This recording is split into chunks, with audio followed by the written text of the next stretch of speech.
सीमा जब पाकिस्तान में थी, उसका तलाक हुआ, उसके बाद वो अपने पिता के यहाँ आई।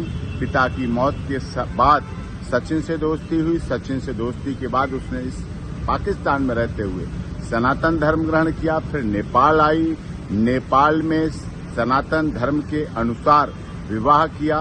विवाह के बाद फिर पाकिस्तान गई, बच्चों को लेके नेपाल के रास्ते भारत आई। भारत में आकर फिर लीगली कन्वर्जन किया, हिंदू धर्म ग्रहण किया, जिसका हिंदू धर्म लीगल कन्वर्जन सर्टिफिकेट के आधार पर। उसके बाद पूरे रीति रिवाज परंपरा के साथ सप्तपदी फेरों के साथ विवाह हुआ। दूसरे वर्ष में जब उसने प्रवेश किया, विवाह के बाद से गर्भधारण हुआ भारत में। गर्भाधान के बाद बेटी का जन्म हुआ, जिसका सब देश की दुनिया की सहमति से भारती मीना नाम रखा गया। एलियस उसका घर में नाम रखा गया मीरा रह गई। अब इसके बाद सारी प्रक्रिया एटीएस लगातार पहले से अब में और कर रही। एटीएस जांच एजेंसी सारी कर रही है। पुलिस की निगरानी अब भी पहले भी शुरू से अब तक है। उत्तर प्रदेश पुलिस माननीय न्यायालय के आदेश पर सीमा सचिन मीना के घर, अपने पति के घर ससुराल में रह रही है, जो कि भारत में जन्म लिया, भारत का रहने वाला भारतीय है।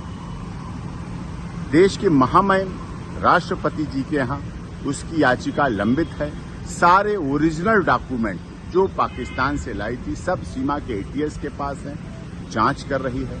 सीमा अपने ससुराल और अस्पताल के अलावा आज तक कहीं नहीं गई। पिछले दिनों जब से ये पहलगाम घटना हुई, उससे भी एक दिन पहले उसके तीसरी नंबर की बेटी को वायरल फीवर की वजह से डेंगू हुआ। डेंगू में प्लेटलेट्स बहुत डाउन हुए। अभी भी वो बेटी के लिए दोनों पति पत्नी परिवार के साथ हॉस्पिटल में है, इलाज चल रहा है लगातार।